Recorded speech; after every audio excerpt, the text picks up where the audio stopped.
Dear viewers, অটোটপিতে আমরা মূলত কারের অ্যাক্সেসরিজ নিয়ে আসলে এতদিন ধরে আপনাদেরকে দেখে আসছি, বাট আজকে ডিফারেন্টলি আমরা আজকে বাইকের অ্যাক্সেসরিজ নিয়ে কাজ করছি।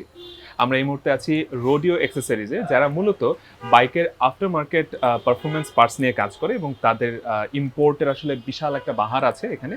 আমরা একটু দেখতে চাই তারা আমাদের জন্য আসলে কি কি নিয়ে এসেছে।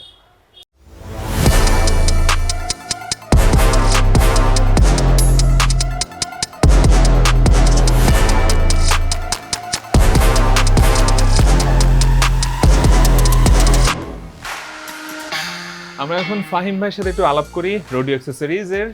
ফাহিম ভাই, একটু আমাদেরকে কাইন্ডলি জানাবেন যে আমরা আজকে দর্শকদেরকে কি কি দেখাবো। আজ আমরা এখানে মূলত হচ্ছে বাইকের আফটার মার্কেট অ্যাসেসরিজ এবং হচ্ছে পারফরমেন্স পার্টস নিয়ে কাজ করি। তো আজকে আমরা দর্শকদের উদ্দেশ্যে দেখাবো যে আমাদের বাইকে সাধারণত যেসব স্টক পার্টস থাকে সেগুলোর পারফরমেন্স একটু বাড়ানোর জন্য আমরা যে আদার্স আফটার মার্কেট কিছু পার্টস আনি সেগুলো বাইকে লাগালে কি কি তাদের সুবিধা হবে এবং তারা কিভাবে বেটার পারফরমেন্স পাবে তাদের বাইক থেকে, সেটা নিয়ে আমরা আজকে কথা বলবো। ওকে, সো ফাহিম ভাই, আপনার টি শার্টে দেখতে পাচ্ছি এলিভেট ইউর রাইড, রোডিও অ্যাক্সেসরিজের আসলে কি স্লোগান নাকি এটা? জি, এটা আমাদের স্লোগান। আমরা হচ্ছে গিয়ে আমার কাস্টমারদের বাইক বা যে ওরা রাইড বলে বাইক চালায় যারা, তো ওদের রাইডটাকে যাতে আরেকটু বেটার করতে পারি, এলিভেট করি, পারফরমেন্সটাকে আপগ্রেড করি, দ্যাটস ওয়াই ওখান থেকে আমাদের এই কনসেপ্টটা আসে। নাইস। একটু যে কাইন্ডলি বলবেন যে বাইকের এই পারফরমেন্স আপগ্রেডেশনের জন্য মূলত আসলে কি টাইপের অ্যাক্সেসরিজের প্রয়োজন হয়? আচ্ছা, অ্যাসেসরিজ সাধারণত দুই রকম আছে। আপনার হচ্ছে একটা হচ্ছে আপনার আউটলুক, বডি আইটেম যেগুলা, বডি পার্টসগুলা ওগুলা একটু সুন্দর করা বা একটু সুন্দর করে দেখানো, রিপ্রেজেন্ট করা। আরেকটা হচ্ছে ইনসাইডে, যেটা হচ্ছে পারফরমেন্স রিলেটেড, ইঞ্জিন বা আপনার ইঞ্জিন রিলেটেড আদার্স যত ইলেকট্রিক্যাল আইটেম আছে সেগুলার পারফরমেন্সটাকে বুস্ট করা। তো সাধারণত দুই রকম জিনিস নিয়ে আমরা কাজ করি, বাট মেইনলি আমরা কাজ করি অনলি পারফরমেন্স নিয়ে বেশি কাজ করি, আউটলুকটা একটু কম। আউটলুকের ব্যাপারটা মোটামুটি তো বডি কিটের যে বিষয়গুলো থাকে সেটা তো থাকে। সো পারফরমেন্সের জায়গাটাতে আসলে কোন টাইপের, মানে কি কি পার্টস আসলে বাংলাদেশে মূলত বাইকার যারা তারা পছন্দ করে? ফার্স্ট অফ অল হচ্ছে বাংলাদেশে বেশিরভাগ বাইকাররা হচ্ছে সবসময় যেটা বেশি চায় যে তাদের বাইকটা একটু স্মুথ চলবে, তেলের এফিসিয়েন্সিটা ভালো হবে, তারা হচ্ছে এক্সিলারেশনটা একটু বেটার চায়। কোনো বাইকাররা একটু টপ স্পিড চায় বেশি, যে না আমার এখন 120 টপ স্পিড আছে, আমি 130 চাচ্ছি, এরকম অনেকে চায়। তো তাদেরকে আমরা বিভিন্ন রকম আইটেম দিয়ে আর কি হেল্প করি। লাইক হচ্ছে রেসিং এয়ার ফিল্টার হতে পারে, ইগনিশন কয়েল, তারপর আমরা রেসিং ইসিউ নিয়ে কাজ করি, থ্রোটল বডি আছে, এরকম নানান আরও অনেক পার্টস আছে যেগুলো লাগালে তাদের বাইকের থেকে বেটার বেস্ট পারফরমেন্সটা তারা পাবে। অলরাইট, বাইক তো আসলে ডিফারেন্ট কোম্পানি আসলে বানায়, অনেক অনেক অনেক কোম্পানির বাইক বাংলাদেশে অ্যাভেলেবল। সো আপনার পার্টসগুলো কি সবগুলো বাইকে আসলে ইউজ করা যায় কিনা?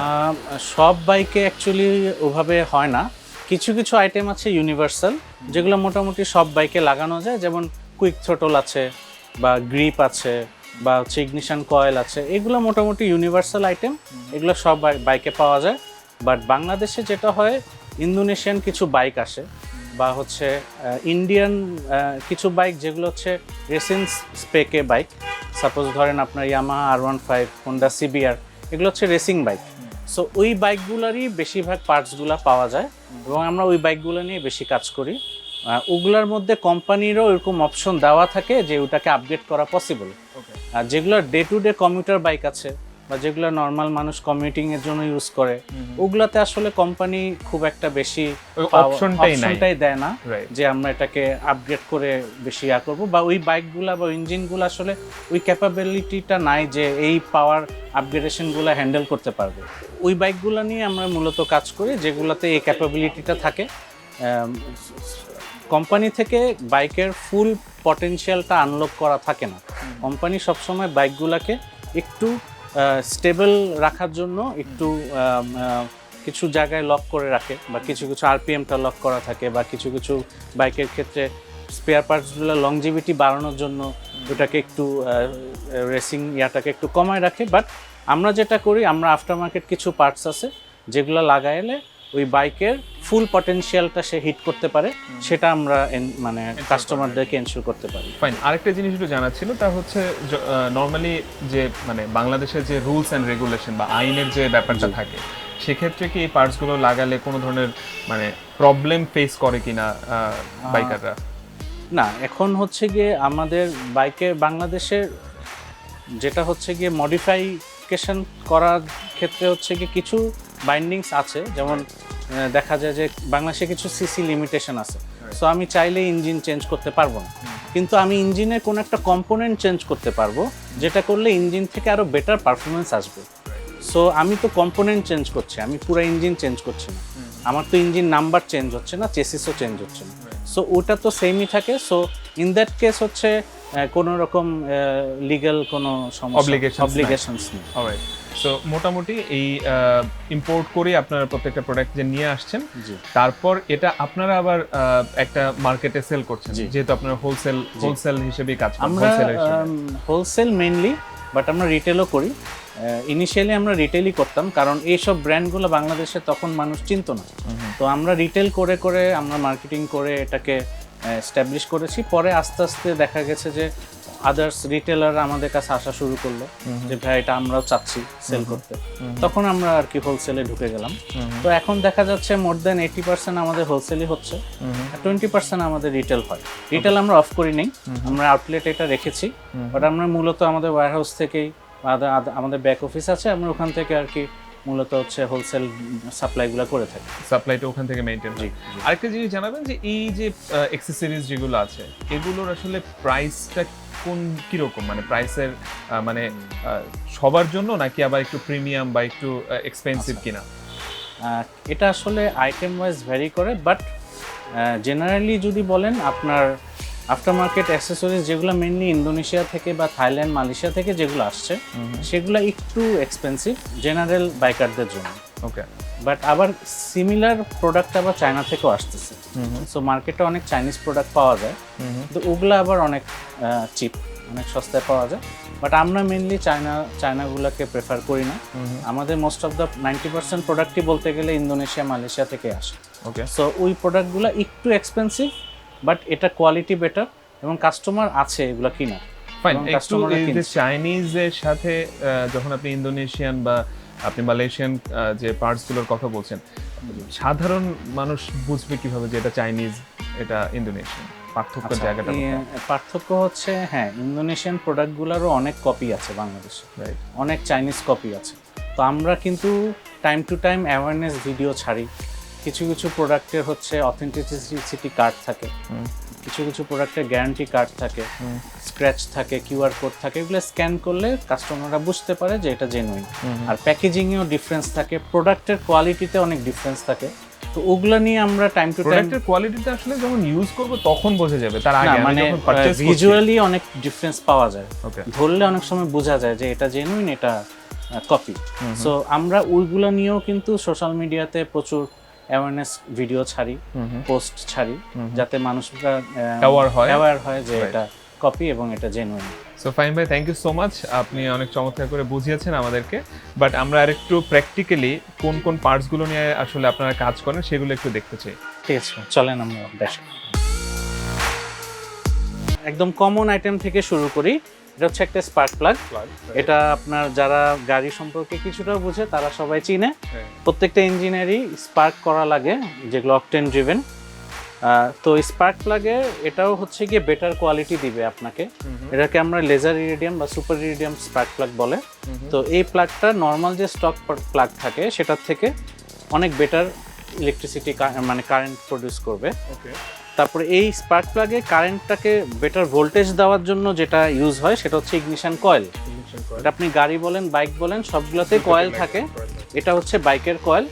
নর্মাল কয়েল যেগুলো হচ্ছে আপনার বাইকে থাকে, যেগুলো 20,000 to 25,000 ভোল্ট পর্যন্ত থাকে।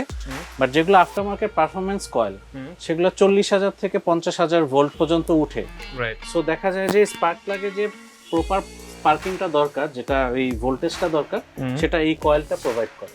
ওকে, সো আলটিমেটলি আপনি ভালো কয়েল লাগালেন, ভালো প্লাগ লাগালেন না, আপনার কিন্তু পারফরম্যান্স বেটার হবে না। সো এটা it will come as a package.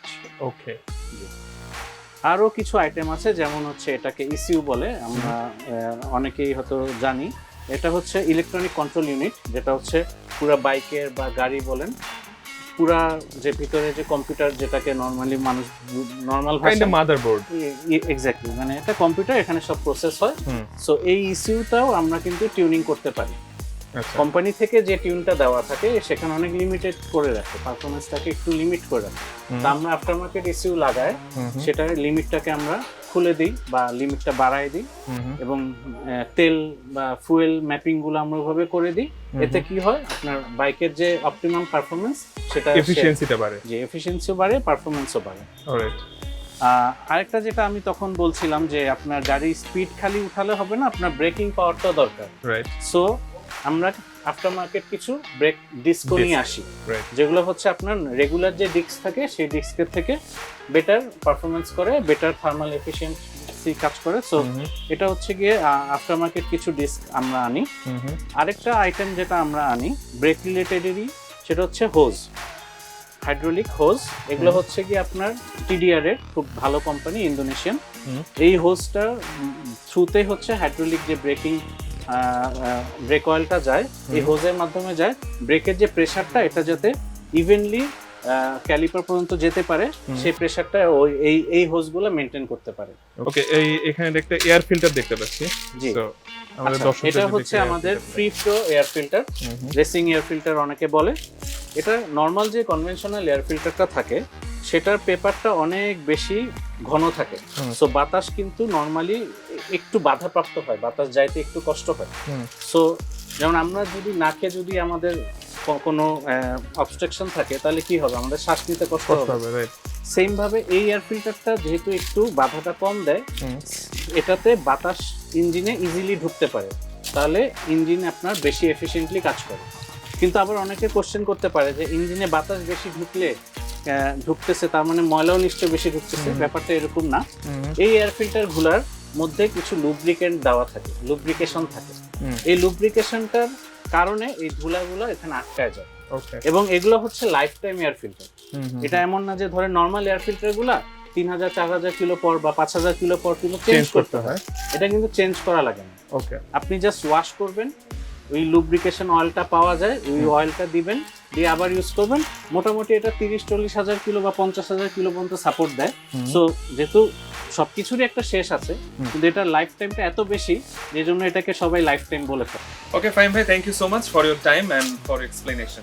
Thank you ভাইয়া, thank you for coming here. Thank you so much. প্রিয় দর্শক, এতক্ষণ আপনারা দেখছিলেন বাইকের অ্যাক্সেসরিজ নিয়ে ফাইন ভাই আমাদেরকে খুব চমৎকার করে আসলে এক্সপ্লেন করছিলেন যে প্রত্যেকটা অ্যাক্সেসরিজের আসলে কী কী কাজ। আজকের মতো অটোটপি থেকে এখানে বিদায় নিতে হচ্ছে। আগামী এপিসোড দেখার আমন্ত্রণ জানিয়ে এখানে শেষ করছি। ভালো থাকবেন, সুস্থ থাকবেন, চ্যানেল এর সাথে থাকবেন।